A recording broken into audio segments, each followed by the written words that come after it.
کرنے دیں لوگوں کو باتیں. ہاں ایسا ہوتا ہے. جیسے حضرت موسیٰ جب فرعون کے پاس گئے تھے کہ بنی اسرائیل کو میرے ساتھ بھیج دو، تو حضرت موسیٰ کے لیے کتنا مشکل تھا گھر گھر جا کے دعوت دینا. کتنی طویل مدت لگتی اپنی دعوت کو پیش کرنے میں.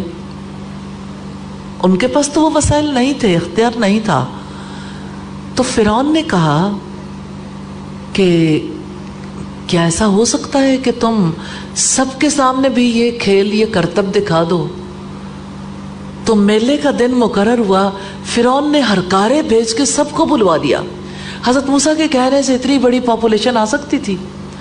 اتنی بڑی پبلک سب کے سب جمع ہو گئے، کیونکہ بادشاہ وقت کا حکم تھا.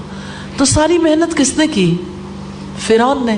تو فرعون نے بہت باتیں بھی کی تھیں، لیکن انتظار کس بات کا تھا کہ جب چرچا عام ہو جائے گا، سب کو پتہ لگ جائے گا کہ ایک شخص ہے جو دعویٰ کرتا ہے کہ میں اللہ کا نبی ہوں.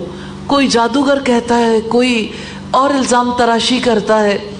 لیکن فرعون سے کام کروا کے اللہ تعالیٰ نے وہ کام جو حضرت موسیٰ کے لیے بظاہر غیر موافق تھا، اس کو کیسے ان کے لیے موافق بنا دیا. پھر جب میدان میں مقابلہ ہوا تو ساری حقیقت کھل گئی. پھر کسی کے لیے مشکل نہیں رہ گیا. پھر جادوگر جو تھے وہ سجدے میں گر گئے اور انہوں نے کہا کہ ہم موسیٰ اور ہارون کے رب پر ایمان لے آئے ہیں. یہ ہے طریقہ. تو رسول اللہ صلی اللہ علیہ وسلم کو رب العزت نے یہ سکھایا کہ یہ مشن کی بلندی کے لیے ہونے والا کام ہے، اس کو اپنے غیر موافق نہ سمجھو. ان مع العسر یسرا، بے شک تنگی کے ساتھ آسانی ہے. ایک اور چیز جو ہم دیکھتے ہیں، اب صلی اللہ علیہ وسلم جب مکہ میں تھے تو آپ کے ساتھی بہت کم تعداد میں تھے نا، آپ اقلیت میں تھے. 20 سال آپ نے جب تبلیغ کی تب بھی مشرک میجورٹی میں تھے. اس وقت اللہ تعالیٰ نے فطرت کا ایک قانون یاد دلایا اور آپ نے اسے پڑھا ہے سورہ البقرہ کی آیت نمبر 249 میں. کم من فئۃ قلیلۃ، کتنی چھوٹی جماعتیں ہیں جو بڑی جماعتوں پر غالب آ گئیں. تعداد کو نہ دیکھو، اللہ کی طرف دیکھو. اللہ سبحانہ و تعالیٰ کی طرف دیکھو گے تو اس کی وجہ سے اللہ تعالیٰ تمہاری مدد کرے گا اور تم غالب آ جاؤ گے. 3 ہجری میں غزوہ احد ہوا. اس میں مسلمانوں کو مشرکوں کے مقابلے میں شکست ہوئی. یہ ایک ہمتوں کو پست کر دینے والا دل شکن واقعہ تھا. اس وقت جو رہنمائی کے لیے آیات اتری وہ بھی اسی روشن پہلو کی طرف نشاندہی کر رہی تھی.